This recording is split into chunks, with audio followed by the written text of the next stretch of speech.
ಭಾರತದಲ್ಲಿ ಮದುವೆ ಅಂದರೆ ಅದರದ್ದೇ ಆದ ವಿಶೇಷ ಸಂಪ್ರದಾಯಗಳನ್ನು ಒಳಗೊಂಡಿದೆ. ವಿವಾಹ ಸಂಭ್ರಮ ಎಂದ ಮೇಲೆ ಸಾವಿರಾರು ಜನರು ಭಾಗಿಯಾಗಿ ನವ ಜೋಡಿಗೆ ಶುಭ ಹಾರೈಸಿ ಆಶೀರ್ವಾದ ಕೂಡ ಮಾಡುತ್ತಾರೆ. ಜೊತೆಗೆ ಉಡುಗೊರೆಗಳನ್ನು ನೀಡುವುದು ಮೊದಲಿನಿಂದಲೂ ನಡೆದುಕೊಂಡು ಬಂದಂತಹ ಪದ್ಧತಿ ಇದೆ. ಉಡುಗೊರೆ ನೀಡಿಲ್ಲ ಅಂದರೆ ಮದುವೆಯಲ್ಲಿ ಹಣವನ್ನ ಅಂದರೆ ಮುಯ್ಯಿ ಅಥವಾ ನಾವೇನು ಆಯರ್ ಅಂತ ಕರಿತೀವೋ ಅದನ್ನು ಕೂಡ ಹಣದ ಮೂಲಕ ಸಂದಾಯಿಸಿ ಉಡುಗೊರೆಯಾಗಿ ಅದನ್ನ ಕೊಡುತ್ತಾರೆ. ಈಗೀಗ ಎಲ್ಲಿ ನೋಡಿದರೂ ಹೆಚ್ಚು ಜನ phone pay, Paytm, Google pay ನಿಂದ ಹಣವನ್ನ ಪಾವತಿ ಮಾಡುತ್ತಿರುವುದು ನೀವು ನೋಡುತ್ತಾ ಇದ್ದೀವಿ. ಇವತ್ತು ಮಾರ್ಕೆಟ್ ನಲ್ಲಿ ಕೊತ್ತಂಬರಿಯನ್ನ ಕೂಡ ತೆಗೆದುಕೊಳ್ಳಬೇಕೆಂದ್ರೆ ನೀವು ಫೋನ್ ಪೇ ಅಥವಾ ಗೂಗಲ್ ಪೇ ಮೂಲಕ ಮಾಡಬಹುದಾಗಿದೆ. ಅಷ್ಟೊಂದು ಸರಳವಾಗಿದೆ ಇವತ್ತಿನ ಈ ಟ್ರಾನ್ಸಾಕ್ಷನ್ಗಳು. ಯಾರು ಕೂಡ ಈಗ ಹೆಚ್ಚಾಗಿ ದುಡ್ಡನ್ನೇ ಬಿಚ್ಚುತ್ತಿಲ್ಲ, ದುಡ್ಡನ್ನೇ ಮುಟ್ಟುತ್ತಿಲ್ಲ. ಏನಿದ್ರೂ ಡಿಜಿಟಲ್ ಡಿಜಿಟಲ್ ಡಿಜಿಟಲ್. ನಿಜ ಹೇಳಬೇಕೆಂದ್ರೆ ಒಂದು ಮಾತಲ್ಲಿ ಮೋದಿಯವರ ಕನಸು ಈಗ ನನಸಾಗಿಯೇ ಬಿಟ್ಟಿದೆ.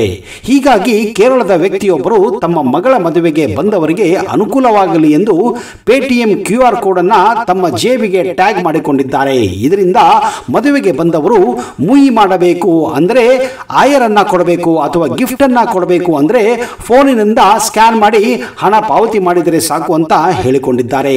ಸದ್ಯ ಮದುವೆಯಲ್ಲಿ ಇದೊಂದು ವಿಡಿಯೋ ಹೊಸ ಟ್ರೆಂಡ್ ಅನ್ನೇ ಎಲ್ಲ ವೈರಲ್ ಆಗುತ್ತಿರೋದು ನೀವು ಕೂಡ ನೋಡುತ್ತಿದ್ದೇವೆ. ಅಷ್ಟೇ ಯಾಕೆ ಸ್ನೇಹಿತರೆ, ಇವತ್ತು ಭಿಕ್ಷಕರು ಕೂಡ ಚಿಲ್ಲರೆ ದುಡ್ಡುಗಳನ್ನ ತೆಗೆದುಕೊಳ್ಳುತ್ತಿಲ್ಲ. ಅವರು ಕೂಡ ತಮ್ಮ ಎದೆಯ ಮೇಲೆ QR ಕೋಡ್ ಅನ್ನ ಅಂಟಿಸಿಕೊಂಡು ಭಿಕ್ಷೆಯನ್ನ ಬೇಡುತ್ತಿದ್ದಾರೆ.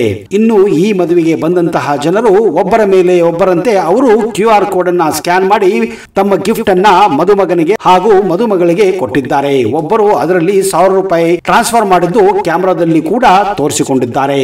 ನೋಡಿದಿರಾ ಸ್ನೇಹಿತರೆ, ಯಾವ ರೀತಿ ನಮ್ಮ ಮದುವೆಗಳು ಬದಲಾಗುತ್ತಿವೆ, ಯಾವ ರೀತಿ ನಮ್ಮ ಸಮಾಜ ಬದಲಾಗುತ್ತಿದೆ. ಇತ್ತೀಚೆಗಂತೂ ಮದುವೆಗಳಲ್ಲಿ ನಾವು ಹಲವಾರು ರೀತಿಯ ಚಿತ್ರ ವಿಚಿತ್ರ ಘಟನೆಗಳನ್ನ ಕಾಣುತ್ತಿದ್ದೇವೆ.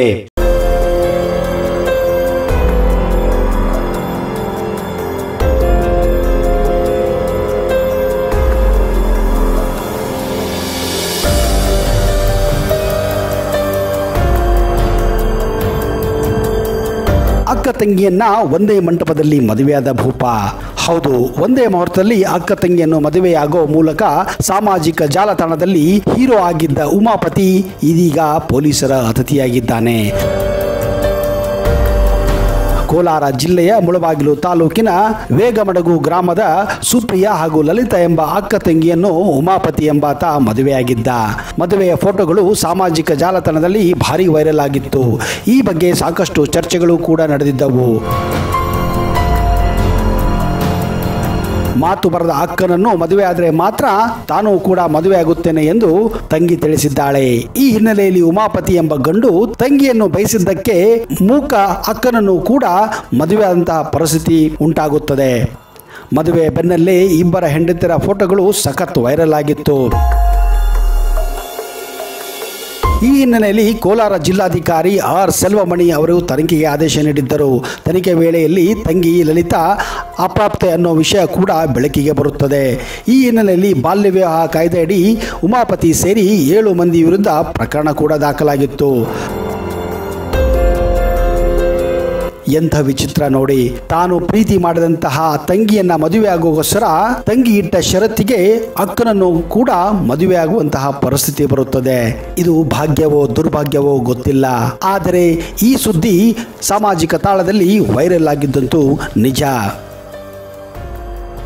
ಇದಕ್ಕೆ ಅನ್ನೋದು ಬೈ 1 get 1 ಫ್ರೀ ಅಂತ. ಮದುವೆಯಲ್ಲಿ ಕೂಡ ಈ ರೀತಿ ನಡೆಯುತ್ತಿದೆ ಎಂದರೆ ವಿಚಿತ್ರನೇ. ಹಸೆಮಣೆ ಏರಿದ್ದ ಅಣ್ಣನ ಕೈಲಿದ್ದ ತಾಳಿ ಕಸಿದು ವಧುವಿಗೆ ಕಟ್ಟಿದ ತಮ್ಮ. ಮದುವೆ ಸ್ವರ್ಗದಲ್ಲಿ ನಿಶ್ಚಯವಾಗುತ್ತದೆ ಅನ್ನೋ ಮಾತೊಂದಿದೆ. ಈ ಸ್ಟೋರಿ ನೋಡಿದರೆ ಈ ಮಾತು ಅಕ್ಷರಶಃ ನಿಜ ಅನಿಸುತ್ತದೆ. ಅಣ್ಣನ ಮದುವೆಗೆ ಸಿದ್ಧತೆ ನಡೆದು ವಧುವರ ಹಸೆಮಣೆ ಏರಿದ್ದರು. ಇನ್ನೇನು ತಾಳಿ ಕಟ್ಟಬೇಕು ಅನ್ನೋ ಹೊತ್ತಿನಲ್ಲಿ ಅಣ್ಣನ ಕೈಲಿದ್ದ ತಾಳಿ ಕಸಿದು ತಮ್ಮ ವಧುವಿಗೆ ತಾಳಿ ಕಟ್ಟಿ ಅಚ್ಚರಿಯ ಘಟನೆ ತಮಿಳುನಾಡಿನ ವೆಲ್ಲೂರಿನಲ್ಲಿ ನಡೆದಿದೆ.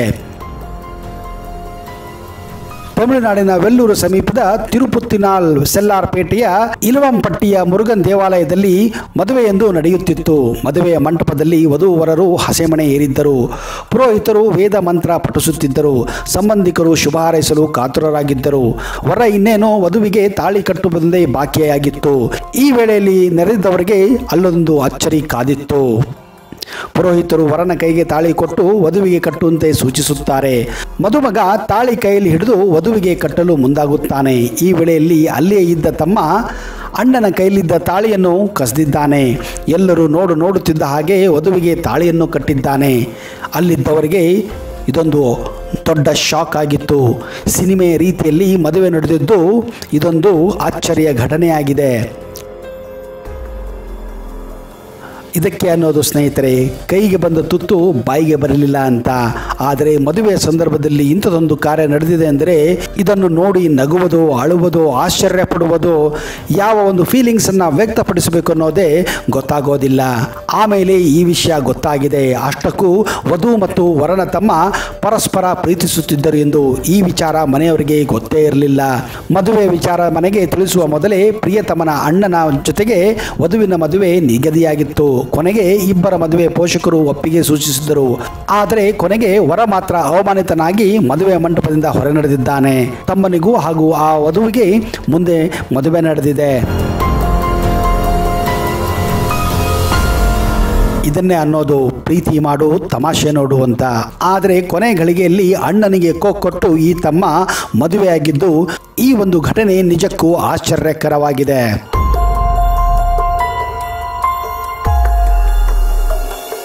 ಹಿಮಾಚಲ ಪ್ರದೇಶದ ಕಿನ್ನೌರ್ ಜಿಲ್ಲೆಯಲ್ಲಿ ಒಂದು ಕುಟುಂಬದ ಎಲ್ಲಾ ಸಹೋದರರು ಒಂದೇ ಹುಡುಗಿಯನ್ನ ಮದುವೆಯಾಗಬೇಕಾಗುತ್ತದೆ. ಈ ಪದ್ಧತಿ ಬಹಳ ಹಳೆಯದಾಗಿದ್ದು ಈ ಪದ್ಧತಿಯನ್ನು ಇಲ್ಲಿ ಘೋಟಲ್ ಆಚರಣೆ ಎಂದು ಕರೆಯಲಾಗುತ್ತದೆ. ಈ ಸಂಪ್ರದಾಯದ ಪ್ರಕಾರ ಎಲ್ಲಾ ಸಹೋದರರು ಒಂದೇ ಹುಡುಗಿಯನ್ನ ಮದುವೆಯಾಗಬೇಕಾಗುತ್ತದೆ. ನಂಬಿಕೆಯ ಪ್ರಕಾರ ಪಾಂಡವರು ತಮ್ಮ ಪತ್ನಿ ದ್ರೌಪದಿ ಹಾಗೂ ತಾಯಿ ಕುಂತಿಯೊಂದಿಗೆ ಮಹಾಭಾರತದ ಸಮಯದಲ್ಲಿ ಕಿನ್ನೌರ್ ಜಿಲ್ಲೆಯ ಕೆಲವೊಂದು ಗುಹೆಗಳಲ್ಲಿ ವಾಸಿಸುತ್ತಿದ್ದರು ಎನ್ನುವ ನಂಬಿಕೆ. ಅಂದಿನಿಂದ ಇಲ್ಲಿ ಈ ಪದ್ಧತಿ ನಡೆದುಕೊಂಡು ಬಂದಿದೆ ಎನ್ನಲಾಗಿದೆ. ಸಹೋದರಲ್ಲಿ ದೊಡ್ಡಣ್ಣ ಮದುವೆಯಾದ ಎಲ್ಲಾ ಶಾಸ್ತ್ರಗಳನ್ನು ನೋಡಿಕೊಳ್ಳುತ್ತಾನೆ. ಮುಂದೆ ಆ ಹುಡುಗಿಯನ್ನ ಎಲ್ಲಾ ಸಹೋದರರು ಮದುವೆಯಾಗಬೇಕಾಗುತ್ತದೆ. ವಯಸ್ಸಿಗೆ ತಕ್ಕ ಹಾಗೆ ಅವರು ಅವಳ ಜೊತೆ ಸಂಸಾರವನ್ನ ಮಾಡುತ್ತಾರೆ.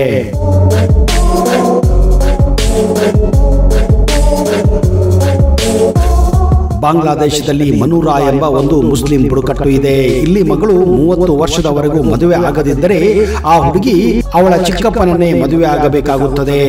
ಆದ್ದರಿಂದ ಆದಷ್ಟು ಬೇಗ ಅಲ್ಲಿ ಹುಡುಗಿಯರು 30 ವರ್ಷದ ಮೊದಲು ಬೇರೆ ಹುಡುಗರನ್ನು ನೋಡಿಕೊಳ್ಳುವ ಪದ್ಧತಿ ಇತ್ತೀಚೆಗೆ ನಡೆದುಕೊಂಡು ಬಂದಿದೆ.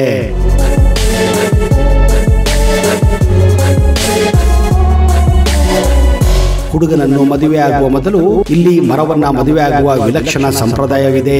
ಮಂಗಳ ಮತ್ತು ಶನಿ ಎರಡು 7ನೇ ಮನೆಯಲ್ಲಿ ಇರುವ ಜ್ಯೋತಿಷ್ಯ ಅವಧಿಯಲ್ಲಿ ಜನಿಸಿದ ಮಹಿಳೆಯಾಗಿದ್ದರೆ ನೀವು ಶಾಪಗ್ರಸ್ತರಾಗಿದ್ದೀರಿ ಎಂದರ್ಥ. ಸಂಪ್ರದಾಯದ ಪ್ರಕಾರ ನೀವು ಮದುವೆ ಆದರೆ ಶೀಘ್ರದಲ್ಲಿಯೇ ವಿಧವೆಯಾಗುತ್ತೀರಾ. ಈ ದೋಷ ಪರಿಹಾರಕ್ಕಾಗಿ ಮೊದಲು ಮರವನ್ನ ಮದುವೆಯಾಗಿಸುವಂತೆ ಸೂಚಿಸಲಾಗುತ್ತದೆ.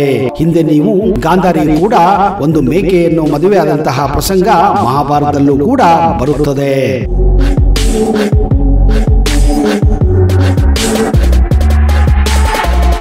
ವೀಕ್ಷಕರೇ, ನಿಮ್ಮಲ್ಲಿ ಯಾರಿಗಾದರೂ ಸಂತಾನ ಸಮಸ್ಯೆ, ವಿವಾಹ ಸಮಸ್ಯೆ ಇದ್ದರೆ ಈ ಪಂಡಿತರನ್ನ ಈಗಲೇ ಸಂಪರ್ಕಿಸಿ. ಪಂಡಿತ್ ವೈದ್ಯ ನೋಡಿ ರಾಮಜ್ಜ, ಶ್ರೀ ಆಂಜನೇಯ ಸ್ವಾಮಿಯ ಆರಾಧಕರು, Indian famous astrologer. Get 100% solution to all your problems. Shri Pratyangira ದೇವಿಯನ್ನ ವಶಪಡಿಸಿಕೊಂಡಿರುವ ಏಕೈಕ ಜ್ಯೋತಿಷ್ಯರು. ಫೋನಿನ ಮೂಲಕ ನೇರ ಪರಿಹಾರದಲ್ಲಿ ಓಪನ್ ಚಾಲೆಂಜ್. ಆಂಜನೇಯ ಸ್ವಾಮಿಯ ಅನುಗ್ರಹದಿಂದ ವಿಶೇಷ ಪರಿಹಾರ ತಿಳಿಸುತ್ತಾರೆ. ನಿಮ್ಮ ಒಂದು ಕರೆ ನಿಮ್ಮ ಭವಿಷ್ಯವನ್ನೇ ಬದಲಾಯಿಸಬಲ್ಲದು. ಇವರ ದೂರವಾಣಿ ಸಂಖ್ಯೆ 9008220252.